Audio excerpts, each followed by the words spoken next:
Hello everyone, welcome to premix by Sleepy Classes. Premix में हम 5 MCQ subject wise discuss करते हैं। सो आज के हमारे दिन का जो टॉपिक रहेगा वो रहेगा साइंस एंड टेक्नोलॉजी। सो इससे रिलेटेड 5 MCQs डिस्कस करते हैं। पहला क्वेश्चन आपका है एस 2 के कॉन्टेक्स्ट में। आपको बताना है जो कोविड-19 है उसके रिलेशन में, आपने न्यूज़ में सुना होगा इस टर्म को। आपको बताना है एस 2 है क्या। सो आपके ऑप्शंस हैं। पहला ऑप्शन कि एक स्ट्रेन या लीनिएज है वायरस का। दूसरा ऑप्शन है कि एक स्पाइक लाइक प्रोटीन है जो सार्स CoV-2 के सरफेस पर दिखता है। द थर्ड ऑप्शन इज़ कि एक सेलुलर डोरवे है, यानी इसके थ्रू वायरस इन्फेक्ट करता है सेल्स को। And the fourth option is none of the above. So थोड़ा सोचिए इसके बारे में, करेक्ट आंसर क्या होगा। And the correct answer is C, cellular doorway.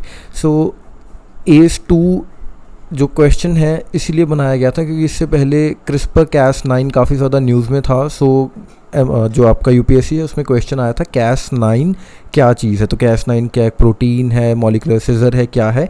सो उसी लाइंस पर ये क्वेश्चन बनाने की ट्राई की है। सो आपको पता होना चाहिए। एस 2 के बारे में थोड़ा डिटेल में जान लेते हैं। एंजियोटेंसिन कन्वर्टिंग एंजाइम 2 इसकी फुल फॉर्म है। एंड ये क्या है, एक प्रोटीन है जो सेल्स की सरफेस पर होता है। सो ये जो वायरस है उसकी सरफेस पर नहीं है, बॉडी के सेल्स के सरफेस पर होता है। सारे भी नहीं, कुछ कुछ सेल्स के ऊपर, मतलब मोस्टली सेल्स की सरफेस पर होता है ये, ठीक है। एंड ये जो एंजाइम है ये करता क्या है, ये छोटे छोटे प्रोटीन्स को जनरेट करता है by cutting up the larger protein which is your angiotensinogen that then go on to regulate the functions in the cell. तो इसका काम क्या है, इस प्रोटीन का काम क्या है कि जो बड़े प्रोटीन्स हैं, एंजियोटेंसिनोजन के प्रोटीन्स हैं, उनको स्मॉलर पीसेस में फर्दर आगे भेजता है ताकि जो सेल्स हैं वो अपने रेगुलर फंक्शंस को उनको कर सकें, ठीक है। अब जो आपका SARS-CoV-2 का वायरस है वो क्या करता है, इस AS2 के ऊपर, इसके रिसेप्टर के ऊपर अपने आप को फिक्स करता है। लॉक एंड की टाइप मैकेनिज्म बन जाता है, जिसके बाद ये एक एंट्री की तरह काम करता है। सो दैट इज़ वाई ये क्या है, एक सेलुलर डोर भी है या एक रिसेप्टर बन गया है। अब ये आगे आपको पिक्चर में दिखाते हैं कि जैसे as you can see, so this is your AS2 है ना। तो ये एक ऐसा स्ट्रक्चर है which is sort of a receptor. And जो आपका वायरस है उसके ऊपर ये प्रोजेक्शंस हैं, तो प्रोजेक्शन इसमें फिट हो जाती है एंड ये बन जाता है एक रिसेप्टर। इसके थ्रू ही फर्दर आगे जो वायरस है वो बॉडी के सेल्स को इन्फेक्ट करना स्टार्ट कर देता है, ठीक है जी। इसके बाद दूसरे क्वेश्चन पर चलते हैं। T सेल्स से रिलेटेड ये क्वेश्चन है, अगेन थोड़ा कोविड-19 के कॉन्टेक्स्ट में बनाया हुआ है।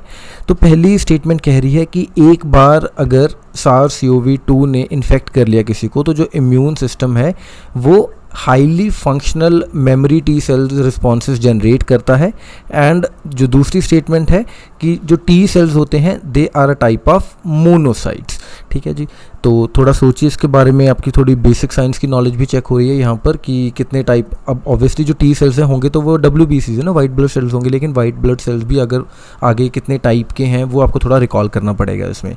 तो सोचिए थोड़ा। And the correct answer is 1 only. तो पहली स्टेटमेंट करेक्ट है कि जब SARS-CoV-2 की इन्फेक्शन होती है तो ह्यूमन बॉडी क्या करती है, T सेल्स को जनरेट करती है, T सेल रिस्पॉन्सेस को जनरेट करती है।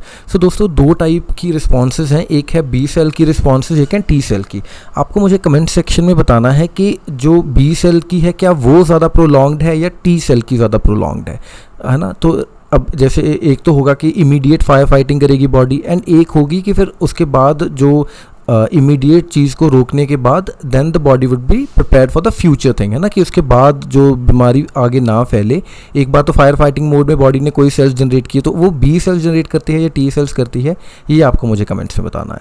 तो अब थोड़ा इसकी एक्सप्लेनेशन को पढ़ लेते हैं।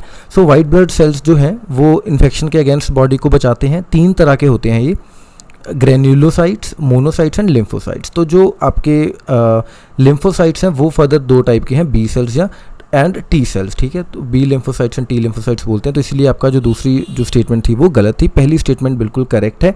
उसकी एक्सप्लेनेशन यहाँ पर है कि इनफैक्ट कि अगर आपके जो फैमिली मेम्बर्स हैं, नॉट आपके, मतलब जिसके भी इन्फेक्टेड पर्सन के फैमिली मेम्बर्स, वो भी अगर एक्सपोज्ड रहेंगे वायरस के, ऑल्दो अगर वो नेगेटिव टेस्ट भी कर रहे हों, तब भी उनकी बॉडी जो है वो T सेल्स को जनरेट करके रख लेगी अपने डिफेंस मैकेनिज्म के लिए। एंड एसिम्प्टोमेटिक इन्फेक्शन के केस में भी हमने देखा कि T सेल्स की जनरेशन हो चुकी थी बॉडी में।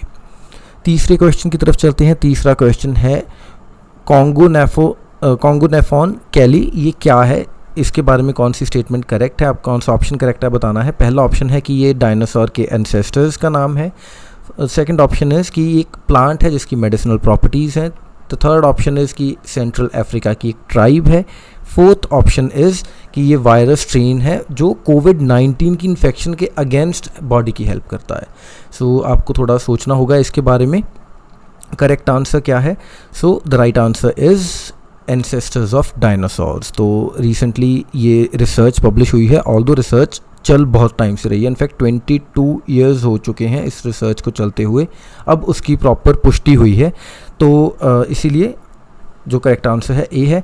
सो मेडागास्कर में ये स्पीशीज़ के रिमेन्स पाए गए हैं। मेडागास्कर तब गोंडवाना लैंड का पार्ट हुआ करता था, इंडिया के साथ जुड़ा हुआ था। तो उसके बाद जैसे जैसे वेरियस रीजंस की वजह से जो ड्रिफ्टिंग अपार्ट हुई लैंड मास की, एंड प्रेजेंटली मेडागास्कर में ये जो 10 सेंटीमीटर टॉल एंसेस्टर मिला है ऑफ डायनासोर्स एंड टेरोसॉर्स।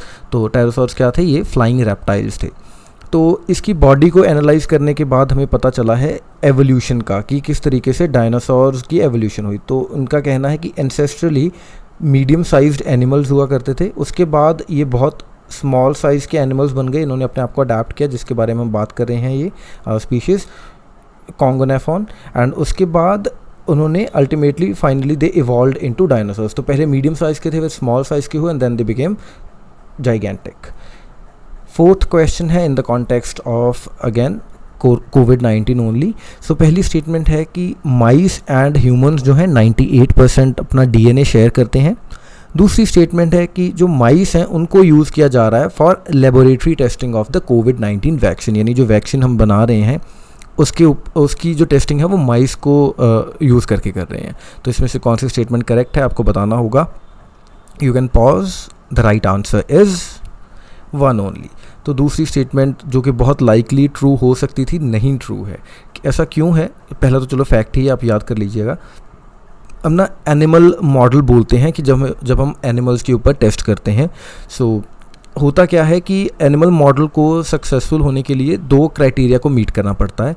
पहला क्राइटेरिया क्या है कि जो एनिमल इन क्वेश्चन है, या जो एनिमल टेस्टिंग एनिमल है, हमारा जो सब्जेक्ट एनिमल है, उसको वो भी उस इन्फेक्शन को वैसे ही कैच करे जैसे ह्यूमंस कैच करते हैं, एंड क्लिनिकल आउटकम्स शो करे जैसे ह्यूमंस करते हैं, ठीक है। एंड दूसरी चीज़ क्या है?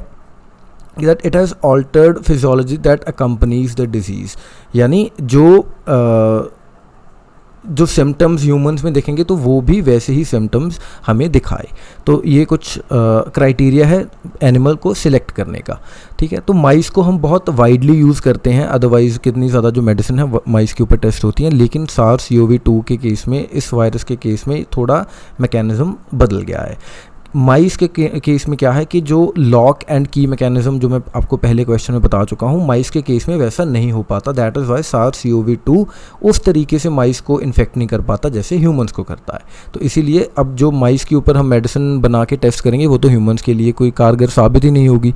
तो इसीलिए अब साइंटिस्ट क्या कर रहे हैं, जेनेटिकली ऑल्टर्ड माइस को विकसित कर रहे हैं, जिसकी वजह से क्या होगा कि सिमिलर जो प्रॉब्लम्स ह्यूमंस फेस करते हैं वैसे ही उस माइस को ट्रीट किया जाएगा, एंड अकॉर्डिंगली उससे फिर वैक्सीन बनाई जाएगी।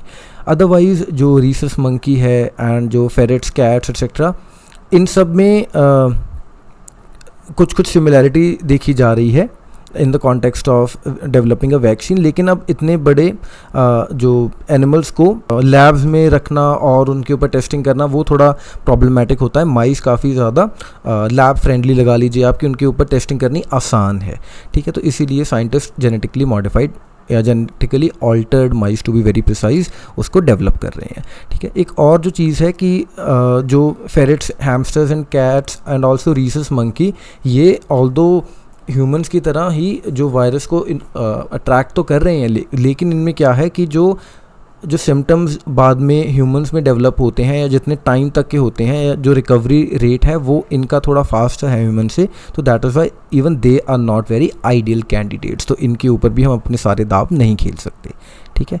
एंड फाइनली आज का लास्ट क्वेश्चन आपको बताना है, इसमें से कौन सा जो डिज़ीज़ है वो सेक्स क्रोमोसोम्स की म्यूटेशन से नहीं होता, ठीक है।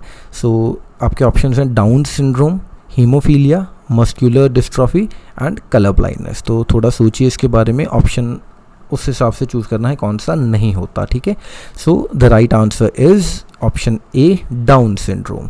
तो जो बाकी तीनों हैं वो किस वजह से हो रहे हैं? They are due to the mutations या जो चेंजेस होती हैं आपके सेक्स क्रोमोसोम में, सॉरी। तो जैसे आपको पता होगा बॉडी में 23 पेयर ऑफ क्रोमोसोम्स होते हैं, ठीक है। एंड जो 23rd पेयर है वो कौन सा होता है? वो हमारे सेक्स क्रोमोसोम्स का होता है। तो इसमें अगर कुछ जेनेटिक डिफेक्ट है इन क्रोमोसोम्स में, जो सेक्स क्रोमोसोम्स हैं, ह्यूमंस मेल के केस में एक्स और वाई होते हैं, फीमेल के केस में वाई और वाई होते हैं, ठीक है। सो इनमें प्रॉब्लम है तो आपके जो सेक्स क्रोमोसोम्स की वजह से कोई डिजीज़ होगा। अदरवाइज़ अगर कोई वैसे नॉर्मल जो 22 पेयर्स बचे हैं उनमें से किसी क्रोमोसोम में कोई प्रॉब्लम है तो अदर जेनेटिक डिजीजेस माइट आकर।